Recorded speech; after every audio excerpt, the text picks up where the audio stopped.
My name is Fred North. I'm a stunt film helicopter pilot. I've been flying for about 35 years.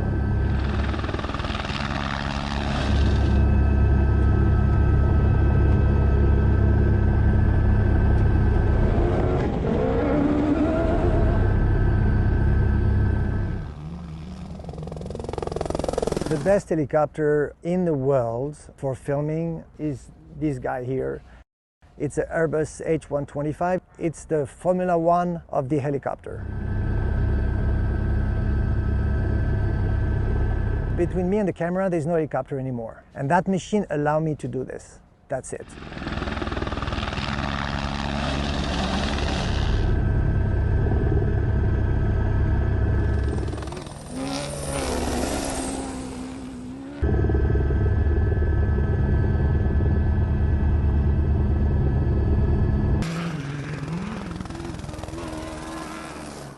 Acclaimed stunt film pilot Fred North began his journey to becoming a pilot at 8 years old, the very second he saw and set foot in a helicopter. Now, from the jungles of Costa Rica and Madagascar to the Swiss Alps, Fred has flown in some of the world's most perilous and demanding conditions, serving as camera helicopter pilot and chief pilot for the world-renowned rally car races such as Paris-Dakar and Paris-Moscow-Beijing, and the coordinator for the famous sport trek Raid Gauloise. Now, specializing in the film industry for more than 30 years, Fred is an expert in aerial cinematography, having accumulated more than 15,000 hours shooting feature films and commercials and more than 20,000 total flying hours. He has over 200 film credits, including Inception, James Bond Spectre, Mission Impossible, Guardians of the Galaxy, and several movies in the Fast and Furious franchise, and has worked with such acclaimed directors as Michael Bay, Tony Scott, Peter Berg, even Joel Schumacher, and so many more. But then in 2002, Fred achieved the world record for altitude with a helicopter, climbing to 42,500 feet in South Africa. So, ladies and gentlemen, let's welcome the author of Flying Sideways, world record holder, and the top stunt helicopter pilot of Hollywood, Fred North, to the show. Welcome, Fred. Thank you so much. I mean, I would love to hear that every morning when I wake up. Well, I can send you a copy and you can play it before you enter any room. Right. I'm going to do that next to my bed. Play. Thank you. Well, That was how a good old, summary. tell us a bit about that story, being 8 years old and seeing that military helicopter. I mean, was that the beginning of the dream? I mean, yes, because, born and raised in Africa, you don't really get a lot of opportunities, I will say. And as a kid, I think it's difficult to know what you want to do if you're not exposed to things. And back then there was no internet, there was no cell phone, there was no smartphone, I didn't have a TV. So you only know what is around you. So when I was in the street and then that helicopter landed in the stadium next to the house, it was like an alien ship landing from space. And that helicopter is like a Mad Max helicopter. It's called an Alouette 2. It's like it's been designed in the 60s. It's like a bee. It's like a glass with some metal. It's amazing. I mean, it's not it's not a VIP. It's a Mad Max badass helicopter.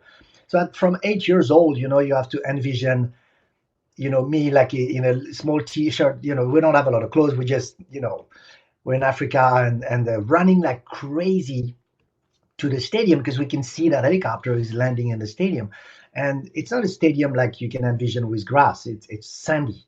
So when he landed, the cloud of dust and the sand, it's just adding to the emotion that you can even for an adult, but as a kid it was crazy. And then when he landed and shut down the engine, so you can envision it as 300 kids waiting, and there's the army there. And then my social study teacher just stepped out of the helicopter. There were no doors and he had cameras, and they were going to snap some pictures of a river that just burst into the ocean. And because he saw me and I was one of his students, he said, back then, you have to understand, back then in the 70s, he's like, do you want to come with me? I mean, today the parents will have to sign a waiver. They'll have I mean, the whole show back then. And then I said, sure, 8 years old, So they put me in the back seat, but you have three seats in the back, no doors, no seat belts. For what? Back then, you put an 8 years old kid in the back, no seat belts. Didn't bother anyone. So they put me in the middle in the back. And you have to understand those seats are army seats. So, those tubes with like just a piece of fabric and it's pretty rough. So my little hands are holding the tubes on each side of the seatbelt. And then we took off. I mean, it was insane. And then each time the helicopter was making a turn, I thought I was going to fall. You don't know the forces and stuff. So it was crazy, as an 8 years old perspective. So anyway, long story short, and fast forward, um, it Well, always been there. You well, know. Fred, when I read your whole book, and one of the most inspiring elements, and ladies and gentlemen, you have to read Flying Sideways. If you don't know what to do with your life, this is the type of book that if you read it closely, you're going to pick some things up that are going to inspire you. And Fred, one of the things that I noticed throughout your story, from the moment you're 8 years old, you step foot in that helicopter, you were fearless, and you really continue to show that fearlessness throughout your career. If it was flying a new helicopter, it was working to get your license, um, and then even when it came to film, taking that step of faith and knocking on someone's door unannounced to get your Yeah. foot in the door. This was the theme throughout the book, and I fell in love with it. Thank you. I mean, most of those, it's one of for two reasons we did that book with my wife. We did it together, and I mean, she wrote it because as a pilot, writing is not necessarily my best skill, uh, but it's hard to get. Even if you have a goal, you don't even know how to achieve it. And writing the book, it was interesting to see because I never analyzed what I was doing to get there. I was just doing it. And the thing, but by reading the book and everything that happened in my life, I noticed that exposing yourself to things. So don't be afraid to, like you said, knock at the door, ask questions. People, as I think, they have a tendency to stay into the little box and they don't get out of the box.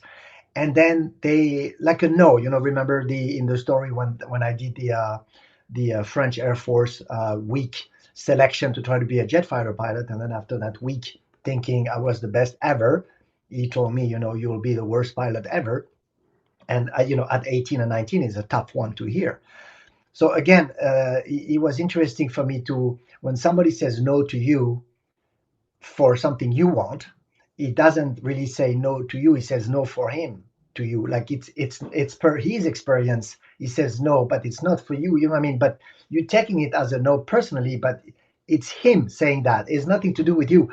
That means you can't really fit into his life. It doesn't mean you can achieve in yours, but it took me a while to understand that piece. Well, and that is probably some of the greatest wisdom I think I've heard in the last few years.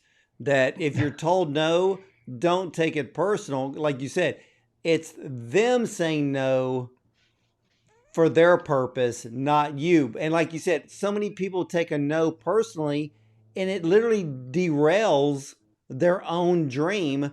But I love the fact that you never let the word no stop you. Because what I noticed within the book, and I love this because because you have such a very high adrenaline level, you would get bored, or maybe a Yeah. particular type of job was not as it appeared, which are some of the funny stories in the book. But you always moved forward. You picked up the phone. You were asking, does so and so need a helicopter pilot? And you literally would move across the globe just to get a job. And I thought that was One thousand great. percent. Yeah. Yeah. 1000%. Nobody's gonna give you anything. You have to take it. And I mean, also, I mean, realistically, if I see myself today, when somebody's contacting me, I think the guy did half the trip, because most of the people don't even go there; they just wait, or telling me, "I don't think I'm capable to do that," and I think all the young folks out there, and they are their worst enemies themselves, you know. And in fact, when I thought about what that guy told me in the Air Force, what he meant to say was not no for me to be a pilot. Even if he said it, was you will never be a good soldier. You will never be a good pilot in the Army, in the Air Force. And he was not, I think, disputing my pilot skill because I didn't have any. But the way he said it, no, but that's why Oh,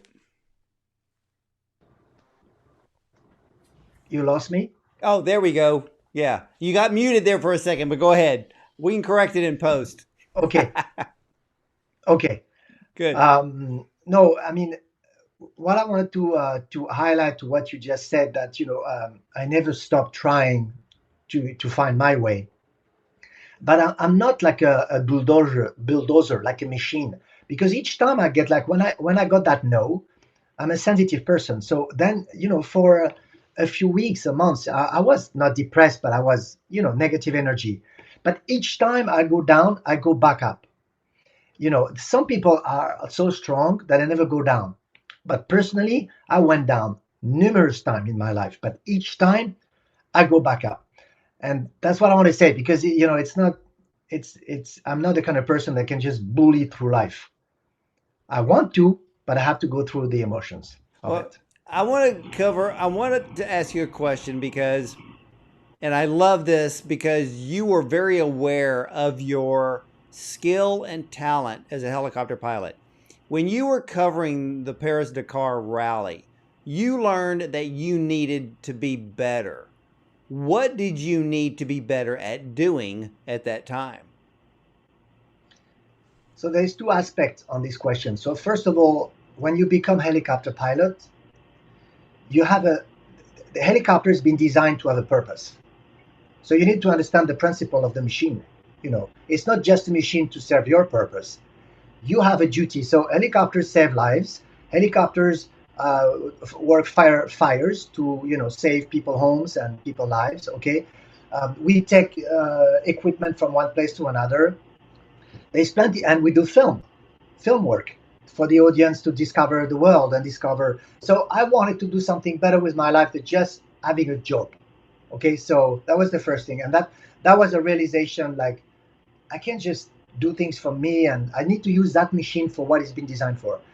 And because I was covering the Paris Dakar Rally, all those sport events, that was for the TV. Um, when you shoot a sport events like a Formula One racing or a sailing, yes, so it's not exactly skill. It's the way I was doing things. So first of all, when I was flying for the Paris Dakar, that's when I realized I was really connecting with the machine. Like, I was one with the helicopter. I really understood that piece, which I never did before. Okay, so that was one thing. But the problem was, when you fly for TV events like Formula One racing and sailing boat, all that stuff, the producers, they're more interested who's winning, who's losing, and what's happening on the ground, than the way you're going to shoot it. Of course, if there is a beautiful sunset and it's a beautiful light, they'll take it. But it's more important what's happening on the ground. When you do film work, it's the reverse. It's the way you're flying that gonna explain an emotion. It's the way, the everything you're gonna be doing to capture that shot. It's not about what's happening on the ground. It's the way you're gonna translate that story. And that's when I understood that I want to be a film pilot, because I want to be part of the creative. I was not bored with the helicopter part, but I wanted more. So that's a little bit that when that happened. Now, was it from Paris Dakar? Is that when you ended up flying a helicopter? Was it the Swiss Alps? Because you knew that it was more the mountain terrain that you wanted to learn more of. I guess maybe improve the overall skill Oh, in for that sure. sense. And of course, the air is lighter up there. Yes, of course, high mountains.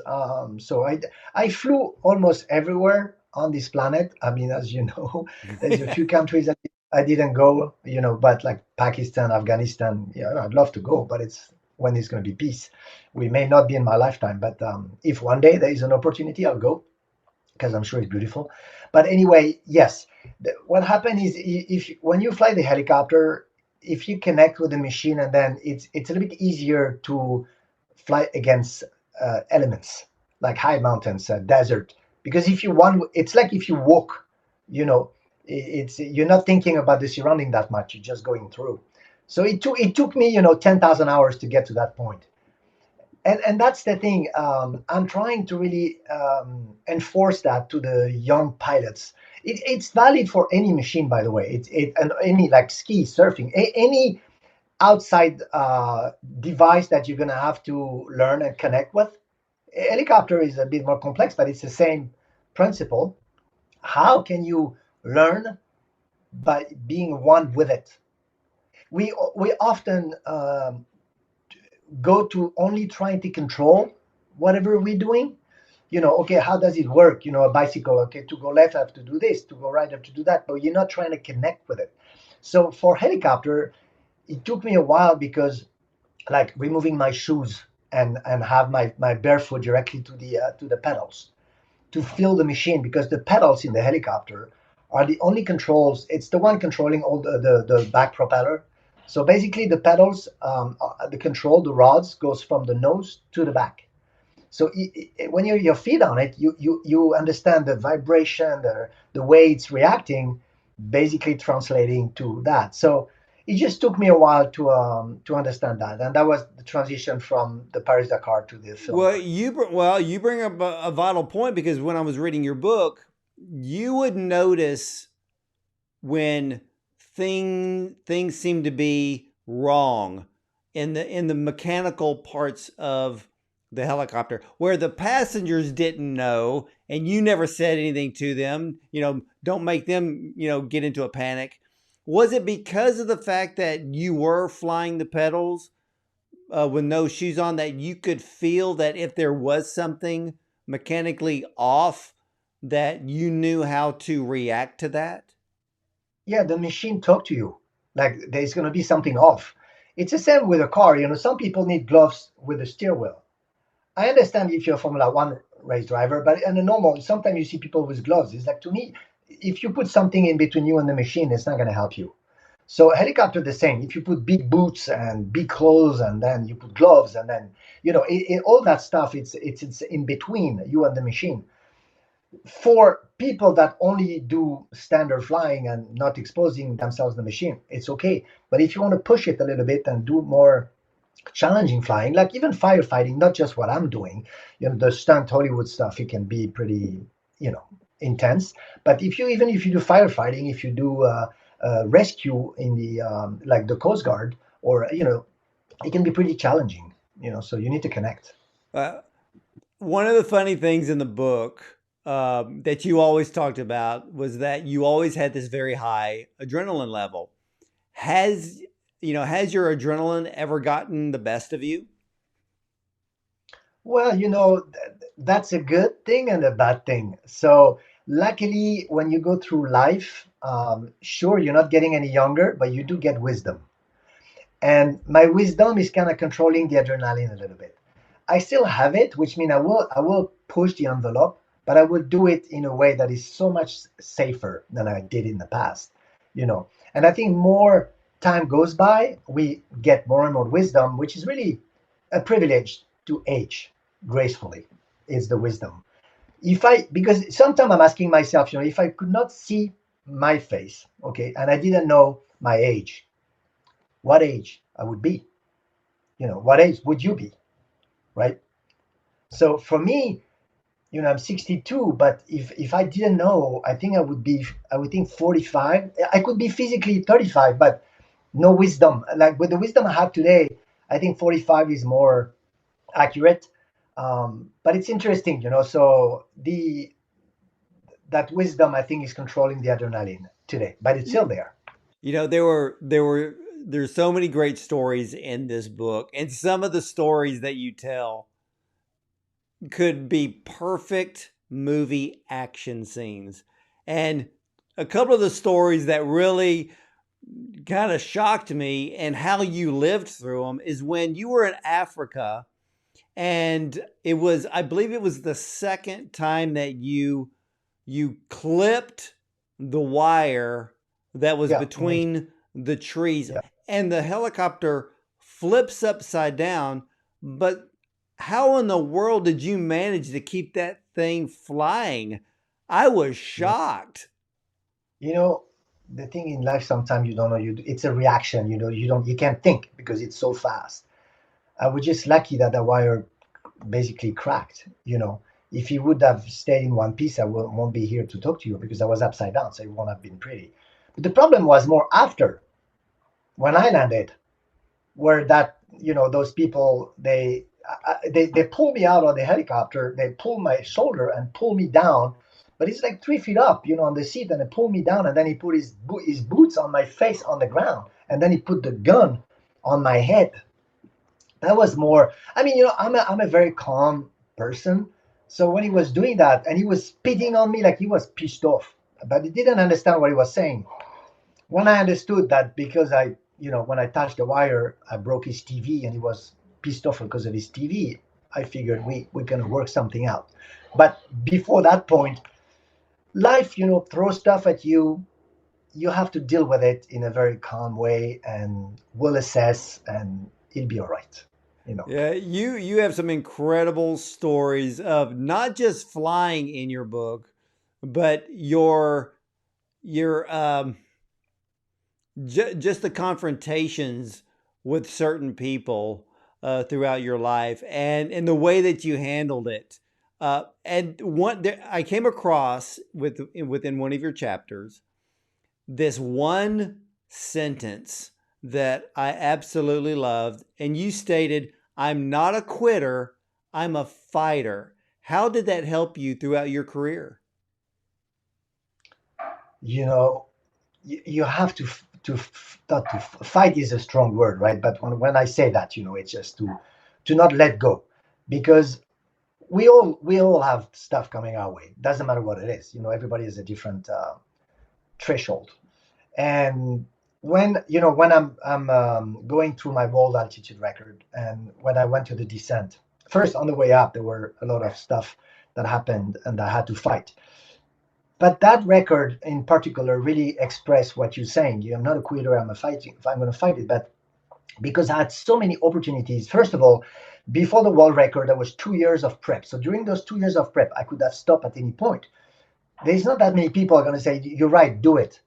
I mean, literally, I think maybe 1 in 100 will say, "You're right to do it." My wife was supportive, of course, and my friends, but I'm talking about the outside world. People that don't love me just know me like that. Why the heck you want to do that? So during those 2 years of period, it's a test, like for your commitment to a decision you make. So that's the first thing. If you make a decision, you stick to the decision. No, no change of plan. No, you stick to it, because life will try to make you change your mind, and then you're never going to do anything. So that was the first thing. So then on the day, and in the book, that's why I went into details about that world record. Even my wife, that was physically present when I did it in South Africa, when she did the interview and I explained to her everything that went through my mind, she was shocked, because we never talked about, details of what went through.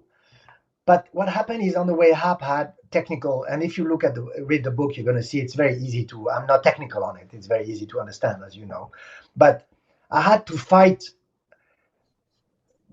brutal thing. Like I knew that if I was not on the way up, though, when I was fighting, if I would have failed, nothing would have happened to me. I would just descend, and it will be just a huge disappointment. But on the way down, I was fighting for my life. And those 4 minutes, so it's an hour, 25 minutes to go up, 4 minutes to get down. Those 4 minutes was brutal. Mentally, I knew each time something was coming my way. So I had an engine failure. I had to restart the helicopter. The wind was so strong that I was going backward. I was going to go over the ocean. I was going to dump into the ocean. I mean, the RPM, I mean, everything went sideways, and I knew for each of those seconds that was so hard that if I was my only me could make a difference between life and death. It's scary as hell. The problem is you can feel that pressure is intense. That's when you need to be a fighter. And I fought the whole 4 minutes, but then I had a breakdown. Right, a few seconds before I landed, my body started to shake from head to toe, and I had a gigantic breakdown. I cried for 45 minutes. I was a wreck, and that's when I hit my threshold. Like I fought to that point, and that was a breaking point. So it was really interesting for me, that world record, because it has nothing to do with the altitude. It's the event. Because people asking me, why did you do it? It was not for the altitude. It was really to prove myself that I'm capable to go to the goal. That Well, yeah, because for you, it's also a learning process from the preparation. yeah, It's and you talk about the mental process, the physical process, and like you said, it's not just the altitude; it's the process before and then, and because like you said, it's a two years of preparation, and you could have chosen to quit at any time, but you didn't. You stayed focused on it in the middle of doing all the other helicopter flying that for you were sure. doing for everyone else. So Yeah, no, you're right. It was a yeah, so sidekick. all of Yeah, this is mixed together. And when I read the story of the world record, I was like, people just don't understand what it takes. And like you said, thank goodness it was over, but my goodness, the trip mhm. down, Oh yeah, that it was was a harrowing right. situation because you are, and see, here's what I loved about your preparation. You already knew what altitude you were going to have to hit before that helicopter, just in case you Yeah, had to restart the engine. You already knew before you even went up. So, right. and that's what I loved about as you were growing as a helicopter pilot, you started looking at areas that were being missed, things that weren't being paid attention to. And then you started becoming the pilot that would map out every type of scenario. And even the story where you talk about the mechanic and you said something's not right, something's not. Y'all go back. I know you're tired, but I need you to check every element of all of these helicopters because something's not right. And he comes back to you and goes, I will never doubt you again, because he found that cracked Right. On the two battery. element. Yeah, Yeah. yeah, And I was like, sometimes you just gotta listen to your gut and you gotta tell other yeah. people, just trust me, go do it, because you just gotta know. And I But guess with, yeah, go ahead. I think this is why it's very important that if you want to become an expert in one field and you want to be talented at it, your personality need to match that skill. Because for me to know, like I have a gut feeling that something was wrong, it's because I my personality goes with it. You know what I mean? If you're not, if some people telling me I want to be a firefighting pilot, but I can see those guys are more instrument driven. They're more like an airline pilot. He can still try to do a firefighting pilot, but he will just be a B guy. He'll be just one of those. Sometimes you don't know somebody that he will never excel because his personality doesn't match his skill. I think that's the difference between somebody that really excellent at what he does and just a B guy. His personality doesn't match. Well, He yeah, can and learn, yeah, because Fred, I but think one of the best examples that you prove this point in the book is when, and I've seen videos where a helicopter has to rescue someone, has no place to land, but the medical team either needs to get off the copter or they need to get back on with the person injured. And with no place to land, sometimes you have to take those skids and you got to rest that skid on a rock where the rest of the copter is still hovering. And Yeah, you've done stuff like that. yeah, on moving train for extraction too. Yeah, we're going to Right, get to that moving train here in a moment.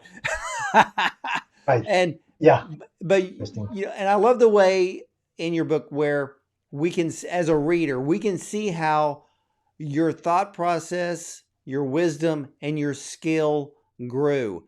And one of the elements there kind of shocked me because in 1990, covering the Paris Dakar rally, you said that there were people who didn't respect you. They thought you were crazy, arrogant, Yeah, reckless.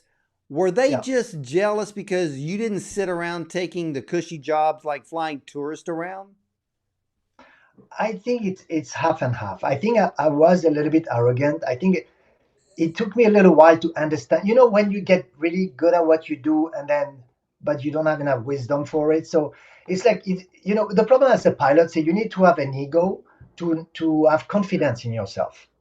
But it's a fine balance to have a good ego or a bad ego. And I think for a little point, I don't know if I was arrogant, but you know what I mean. Maybe I was a smartass. I don't know. I think there was a little bit of that.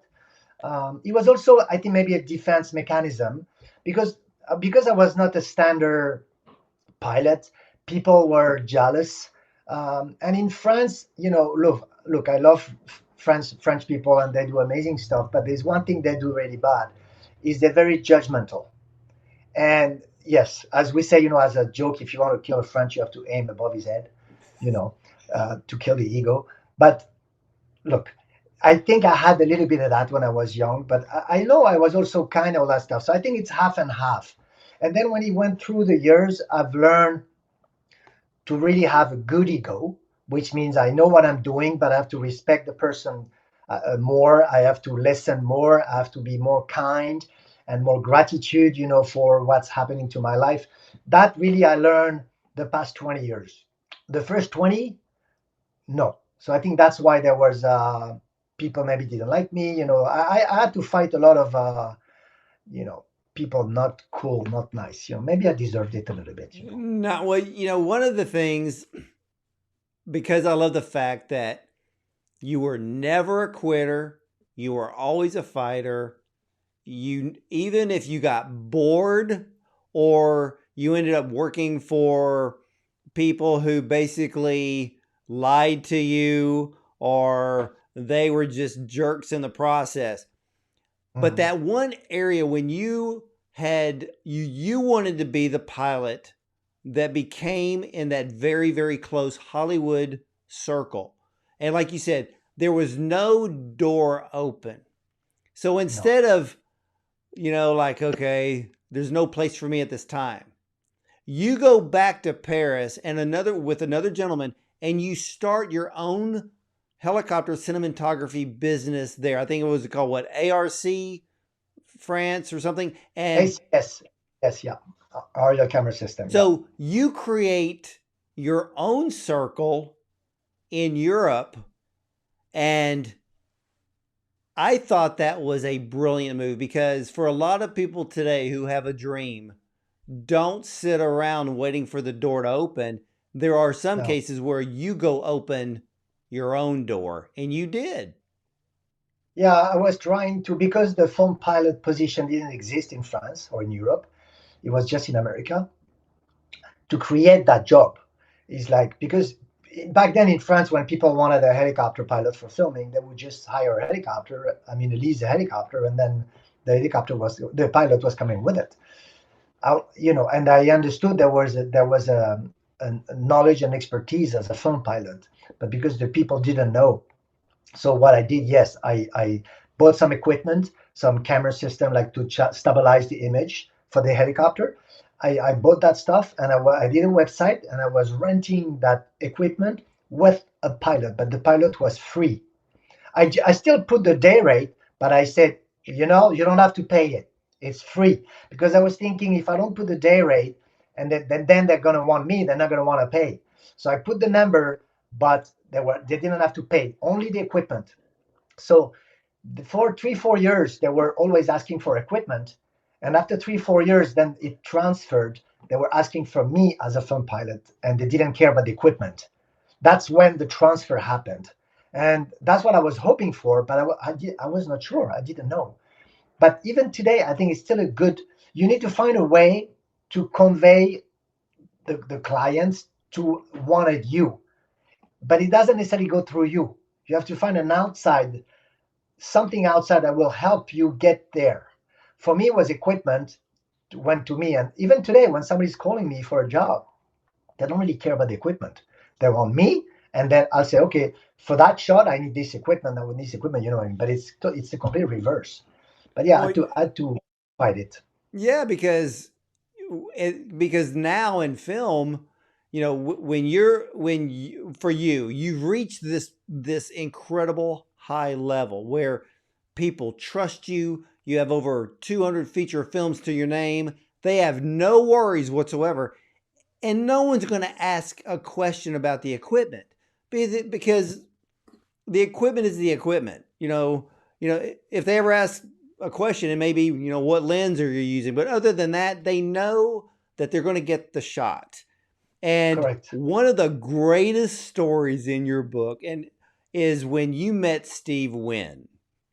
Yes. I love that story, and that really opened up a door for you, didn't it? No, yeah, 1000%. Because first of all, for me, Steve Wynn was like if I'm telling you, do you know John Smith? No clue who the guy is. I understood when I went to the office and I saw those huge two dogs and his gigantic table and like the office with Vegas, and all those. I understood the power a little bit, as a French perspective that doesn't know anything about Steve Wynn, what he's representing in America. But I mean, the guy was, he was amazing. The guy, I mean, he's Steve Wynn, you know what I mean? But he was crazy. For sure, he opened door because that's when I realized that I can really bring something creatively. Like if I'm not afraid to speak up, which was the case there. And because of my French accent and the bad English, whatever, it went through way easier than I think if it would have been American saying, to him, would you have the balls to stand on top of your building? He may have taken it the wrong way, but because with my accent and everything, it just worked out, But I I was a thought little when you afraid. told Steve Wynn, well, if you have the balls to do it, I was like, whoa, you just lowered the hammer right there on Steve Wynn, and of course you already knew right then and there, Steve Wynn was, in a way, he was going to say yes because he was going to prove to you and everybody else that he had the balls to stand on the Yeah, edge, on the ledge of that hotel, yeah, and 600 up, really on the edge. But the reason I said that is because I can tell he was such a powerful person and his ego was gigantic. And I was thinking the only way is to put that guy on top because he wants to be on top. It's just the way I expressed myself because I didn't know how to say that. But I was sure he was going to say yes, but I was afraid a little bit at the same time that maybe I pushed my words too far. But when I said it, he didn't answer right away. He paused for maybe 10 seconds. And he was not thinking about what I just said. He wanted to fire all the agencies that were there. That's why he waited. And I say, shit, you know, he's going to tell me to go he off. told And everybody in the room to leave. you get fuck out. And he's like, shoot, what just happened? But and at the end, we did that. Did you look at the QR codes at the end? There's the Steve Wynn. No, I did not. I'm going to go back and look at it because I want to go back through the book again because the book is so good that there are parts in the book that I want to see. In all truth, Fred, there should be a movie made about you. Thank you so much. But the QR codes, it's very entertaining because when you read, it starts at chapter 9, but you have the QR codes in the back of the book at the end. You take your phone, you put it on the camera, you put the QR code, and then you can see the video like a Steve Wynn. So when I'm explaining about the video, you can see the commercial, and you can see the behind the scene. So it just adds a little But bit see, of I remember the commercial, and what was so brilliant, as you said in the book, the camera is focused on Steve Wynn. You have no clue he's standing on the ledge until you, the pilot, pulls away and then just Yeah. showcases that hotel. I mean, Yeah. I don't think anybody has ever shot a more brilliant Las Vegas hotel commercial than that one. No, I agree. And then the way I remember the way I told him, I said, "You're going to be standing on that ledge at 600 feet. We're going to see your face only. You're going to introduce your hotel. And then I'm not just going to pull away, I'm going to pull down. And you're going to go into the sky with your hotel like a god, in Vegas." That's the way I said it. And then he said, "This is exactly what we're going to be doing." It's funny. And when you watch the video on the QR code, it's good to see it because you can see our reflection. In fact, when he saw the reflection of the helicopter in the building, he said, "We're not taking that away because I don't want the people to think we CG that is fake, that it was green screen." He wanted And to I be sure thought, people. and I thought it was so funny because the clashing of egos, like you said Yeah. with Steve Wynn, and that you placed it in the book that even Donald Trump thought he had faked the whole thing. Right. And I Exactly. thought that was so funny because I'm like, okay, you got Steve Wynn and Donald Trump. They both have huge egos. They believe in their business sense and all of their projects and all of their buildings. But to have that line in your book, I just thought it was awesome.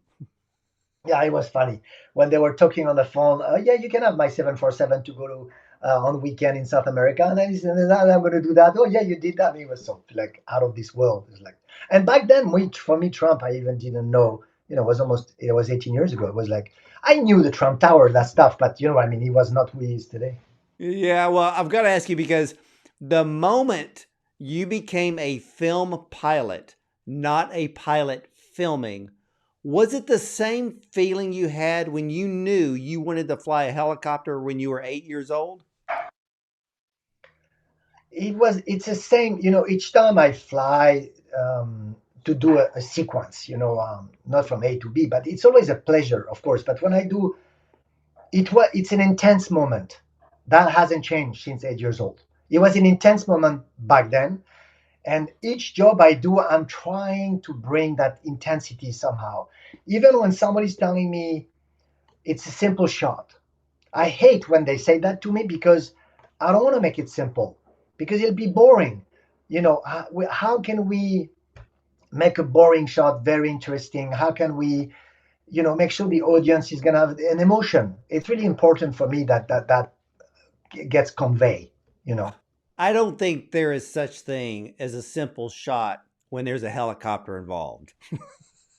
I mean, from my perspective, it could be simple, but I mean, like, let's say you have New York, you have the Brooklyn Bridge, and there's a car driving on the Brooklyn Bridge from Brooklyn to New York. Simple, but how are you not repeating a boring shot that has been done 50 times?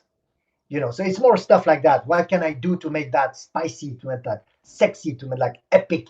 What can I do for the audience say, "Whoa, that was super cool," instead of just, "Well, one of those," you don't even pay attention, you know. Yeah, exactly. And now when Larry Blanford called you a natural born filmmaker, what did that mean to you? When he told me, I didn't know what it means. I said, "Thank you. That sounds so good, especially in English as a French perspective." But I didn't understand what he meant. I understood way later. And what he means by that is I understand the shot. Because the problem is a film pilot, there is a word pilot. So a lot of film pilots or people from the outside think we are only there to control the helicopter with a camera system. But in fact, you become the camera system. The helicopter is gone, disappeared. And I think what Larry was trying to say is like I'm connecting with the camera so much. I'm like a dolly grip, but I'm the one pushing the dolly. Like the helicopter is doesn't exist. So I'm moving that camera like if it was in the space, and then I see the shot, and then I get the shot. I think that's what he meant by then back in the days. But it took me a little while to understand that. I loved it when you went back and you studied so many films that included helicopters that were filming certain scenes, and you studied those scenes, and you really started getting the grasp of your own movements of the helicopter and to what type of shot it was going to create. Then when I saw that you had done some of the filming for Fast and Furious, Yeah. it reminded me of, and I don't know the gentleman's name, you probably know off the top of your head, that he drives the black Porsche Cayenne that has the huge camera jib and the globe camera right on the front, that it's like a Alan Park. gyro and it moves Yeah. around when they're doing the chase scenes on the ground. And I Yeah. thought, it's kind of like you and then him. It's Yeah. this cinematography dancing that's going on to create the epic footage that all of us, the audience, is going to get to enjoy in the theater. No, you're right, 1000%. Especially Fast and Furious, because of the car chase and the craziness that happened with the car, we they can't do it at 100 miles an hour, so they do it way slower. So we need to create the energy. We have to create that speed with the camera and not with the cars. Otherwise, they'll hit themselves. So Alan Paddleford is the one, is what we call precision driver that driving that huge big SUV with the crane and everything. It's exactly my world. The only benefit they have, it's a 2D and me it's a 3D because I'm adding the height. But it's something they have to dance around the car. They have to move the crane. We in fact each time I'm flying with the cars on Fast and Furious, they're there. We're always on the set together, and it's always a joke. Like I'm gonna be in his frame and he's gonna be in my frame.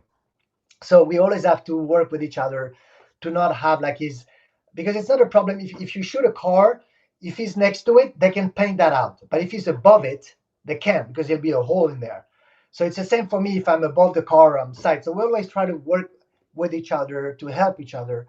We have a huge respect for each other, and he's been doing the Fast and Furious for me since number 3, and we're gonna do number 11, and for him I think it's the same. So we family in the Fast and Furious franchise. Well, We part of. I've got to ask you because I know that within this, well, there's 10 films, and I know that the helicopter elements kind of came in probably for the second half. For you, did you play both sides within the films to where you were filming some of the scene sequences, but then were you also flying one of the helicopters as being one of the villains? Yes. So I usually, even today, I do the same. If it's a complicated sequence, I'm going to do the stunt part. So I'm going to be filmed, and at the same time, because we do it several times. But if it's challenging as far as safety, if it's challenging as far as what we need to do, because it's usually my idea, the way, because I'm the one, what we call an aerial coordinator, which means I put the scene together, and then I'm the one to choose the crew. So who's going to be the guy flying the picture helicopter? Who's going to be the camera helicopter? So usually I can do both. So I don't want to. The reason I'm saying that, I don't want to put somebody in my seat in a dangerous situation. So I will do it, and then he will do the camera ship. And then when that's done, I'll go back to the camera ship, because camera ship is what I prefer the most. I love the creative part. I also love doing the stunt, but I only want to do advanced, challenging stunt. You know, I'm saying that before and after. When I do it, I was like, shit, again, what, why on earth do I put myself there? I'm not kidding. Each time is like, I'm so stupid. Like each time to put myself there, what do I need to do that at like 62? Is like, what's wrong with me? But after and before, I'm always super happy. Oh my goodness. Well, let me ask you this because there is now drone technology. Has the Yeah. drone technology stolen away some of the things that you do in film? So in fact, there's a huge misunderstanding between what drones can do and what the camera helicopter can do. And without going too much into technical, the overlap is maybe 10%, to give you an idea. Okay. And the main reason for that, there's 3, 4 reasons for that. A drone doesn't have a human on board. Okay. It's detached. That's, first of all, that's the only platform in the movie business where you don't have a cameraman behind the camera. If you have a crane, the guy's right there. If you have a dolly, he's right there. He has a camera on his shoulder. He's behind his tripod. Anything is there. So he's living what the camera sees, he sees, okay, with his own eyes. The drone, no. The drone is 400 feet away, and the guy is on the ground. So he can only see through the screen of what the camera sees. So if I'm looking towards you, but there's a rainbow on the left, and there's trees there, he's not going to see the rainbow. He's going to keep shooting the whatever is there. So what we call, they have a lack of spatial orientation. They don't know also where are what per where they are, because it's impossible. Also, they have a very complex to manage depth of field. So if you take a drone person on an empty field that is 5 acres, you put one tree in the middle, and you're asking the drone guy to shoot and go around the tree at full speed, go around the tree and come back. He has to buzz the tree and come back. How is going to know that he's not going to hit the damn tree? How does he know he passed the tree? And he doesn't know the shift of the wind either. That he can manage, but you're right. I mean, he may know the wind's coming from like to the right, so he know. But the problem is, to make the shot interesting, you have to manage the speed to come to that tree. You have to slow down, and then when I see the tree, I'm slowing down, and then me in the helicopter, and then I just buzz the tree. I'm like 4 feet from it, but in a dance, in a way that is gonna, I can change the speed and the way I'm going doing this shot because I am in connection with that tree. The drone guy, it's not easy because he can only see it on the screen, so it's a little dot. First of all, at the beginning, it's only a dot, and at the end, it's big. But for him to not hit the tree, he has to pass it and then turn, which makes the shot not sexy because it's too late. I mean, it's not that easy for a drone pilot to. The thing to me is like if they try to reproduce what a camera helicopter can do, they will fail. They have to do what a drone has been designed for. And I love drones for plenty shots. There's one thing I don't like is when you see a drone shot and it's taking the story out. You can see it's a drone shot because it's that effect. The horizon is banking left and right, and there's doing movement going up that it's not realistic. Like there's no way anyone can do that. I mean, I'm very careful with a helicopter to do something that is seamless. Like I don't want the audience to get detached from the storyline. And I think drones, sometimes they've been used too much as a drone effect. It does take the storyline away from the audience. I mean, Well, that's what I believe. because what I liked that the way that you explained in your book, Flying Sideways, when you're filming, you have to know the space around you. But at the same time, when if you need to bank hard left and then drop for the shot, or you need to go right but go up, what the shot in your mind is already going to look like, and you're paying attention to the horizon, you're paying attention to the light, the sun, the location of the sun. So Yeah, all these things. You can't do, like you said, you can't do that with a drone. So no, you lose the story with the drone, but the helicopter is creating the story, but bringing the audience inside that movement to where we're the ones, if the shot is dramatic, we're gasping and we're going, oh my gosh, and that's the beauty of the magic of filmmaking that you bring to all of us. right. Because what happened is, again, remember, the helicopter doesn't exist. Okay, I'm flying the camera, but I am with that camera. I control the camera. I control that speed. I can slow down because I can feel it's right.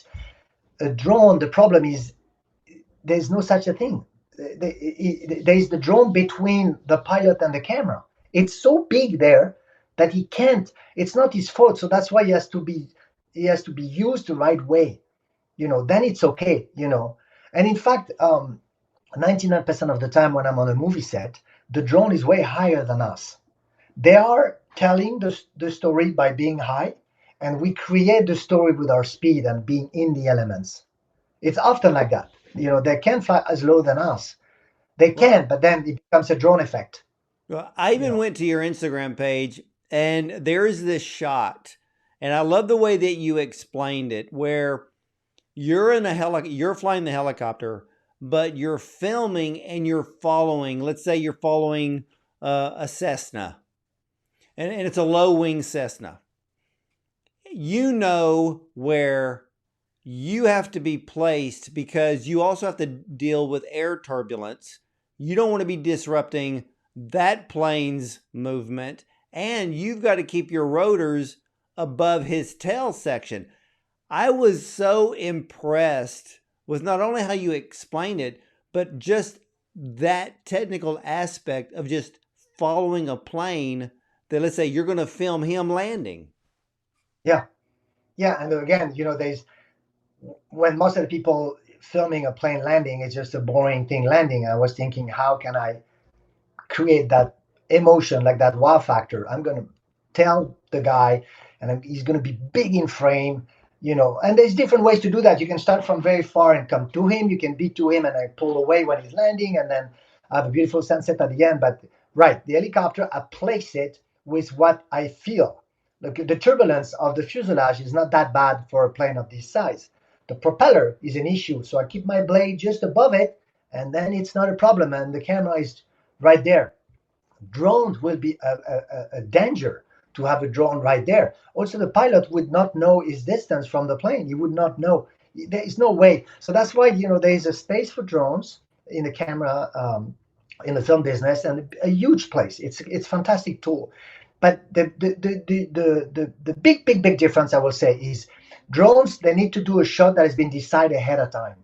Okay, me, you don't tell me the way I'm going to do it. You just tell me, Fred, like Michael Bay will say, Fred, this is the beginning of my movie. Don't fuck it up. And then he walks away. He doesn't tell me anything. Okay, if you have a drone, you have to tell the guy, you have to go from this home, you have to go to this car. You know what I mean? You have to be very precise because he has to see where it's going to go from A to B. When with us, we don't, you know. And I don't want to diminish, drones. It's just drones is a complex technology. It's very hard for those guys to operate remotely flying platform. It's But like you complex. said, well, yeah, because you said that's just 2D technology versus what you're doing is 3D technology. But because you bring up Michael Bay, out of all of the film directors you have worked with, who are some of your favorites? I mean, Michael for sure is one of my favorite, just because separate to his character, because he's an amazing guy. He's Michael Bay. He's like he became himself. In a sense, but he's also the vision he has for the shot is amazing.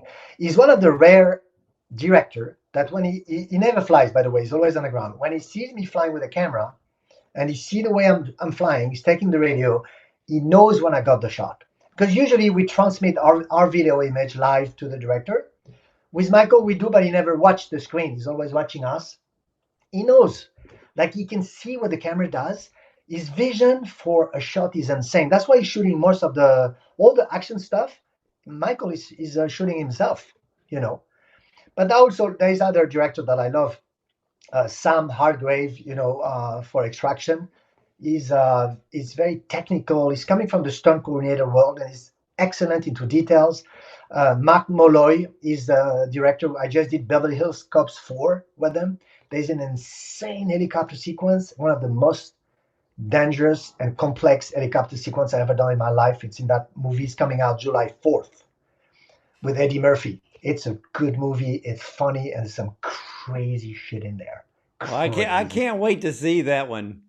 That's like crazy shit. Okay, so it was hard. So Mark Molloy is so into details. We draw all the sequence pieces by pieces. Every turn it was insane, and there was so many moving parts. And not to say anything because I can't say anything, but basically I'm flying a helicopter between cars in traffic. So anyway, you'll see, but it's crazy, crazy shit. And I'm waiting for the trailer to come out because I'm pretty damn sure they're gonna put that piece. But also, you have Louis Leterrier, French director, but he did Fast and Furious. He's so no ego, super like he knows exactly what he wants. Everybody, those directors, they have one thing in common though. It's very hard for them to tell you what they want. And no, they have so much. Like this head has the whole movie, and the movie doesn't exist. So we have to support them big time. Well, so And he's to not me, using a storyboard? they do, but he has they do, but he has to tell the guy from the storyboard what to put on the storyboard. He still need to have the movie in his mind. The storyboard is only a little bit, but most of the time, they're not like, I don't want to for them to tell me how I should get the shot because they don't know helicopters. I just want them to tell me the story, and I'm going to ask them how many seconds is going to be on the film. Are we talking of 4 seconds? Is it 15? Is there a dialogue in the car that I'm filming, or is it just? I'm asking all those questions because I'm not going to be shooting him the same way if it's a 45 seconds with the credits, or is it just a 4 seconds or 2 second shot showing a car from the airport to the city? If it's 2 seconds, how can I show the car going? You know what I mean? So I have to ask those questions. If he's telling me how to do it, it's going to be the wrong way because he doesn't know what I can do for him. That's why I never ask them, tell me, how you want me to do it. Just tell me what you need and how you're going to do the editing, and let me do it. Wow. Well, what did director Tony Scott mean to you? Tony Scott, he was amazing. Tony was so sensitive, so he was connecting with his crew. Like he was hugging me every day after the shot. He was thanking so much, but with his heart. It's such a tragedy because he was an amazing cinematographer. He was an amazing director.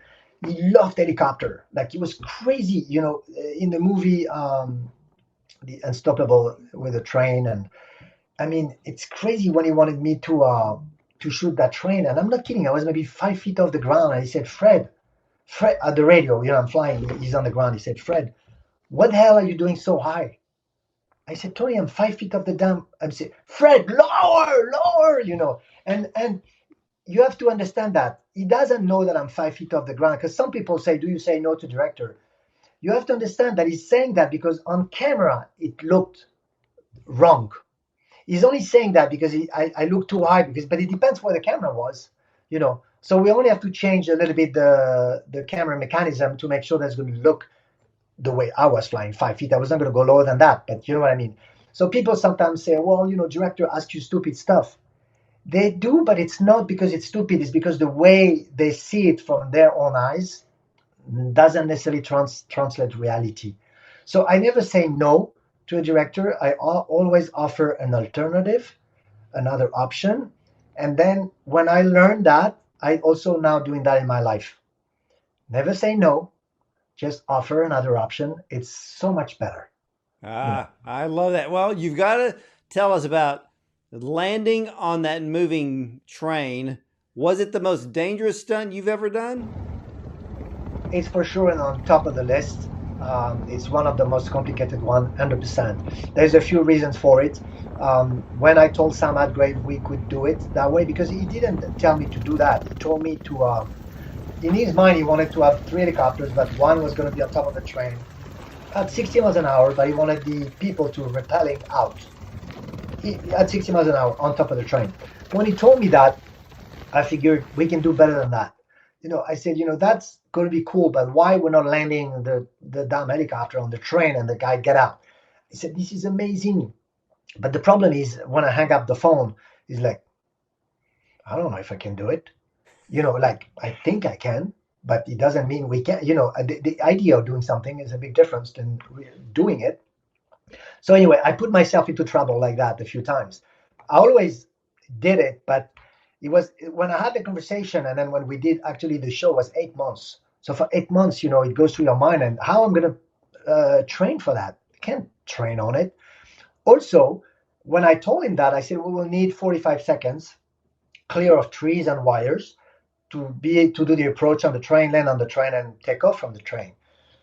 But when I told him that, it was just in my mind 45 seconds seems to be enough. We're supposed to do it in Australia. Because of COVID, we had to relocate the movie to Europe, and we did it in the Czech Republic.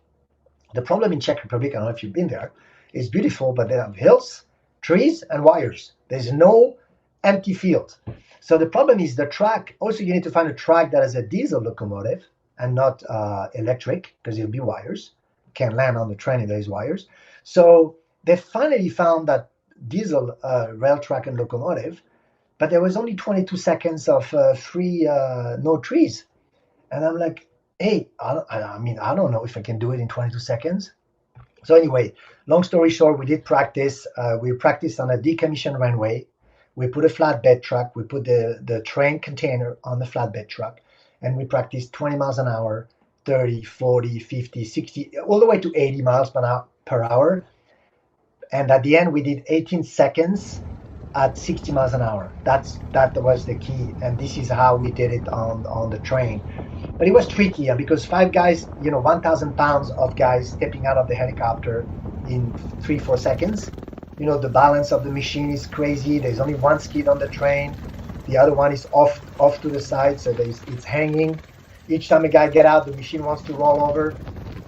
Anyway, plenty problems. And 18 seconds when you only have 22, which means as soon as the first tree is clear, you have to initiate the landing.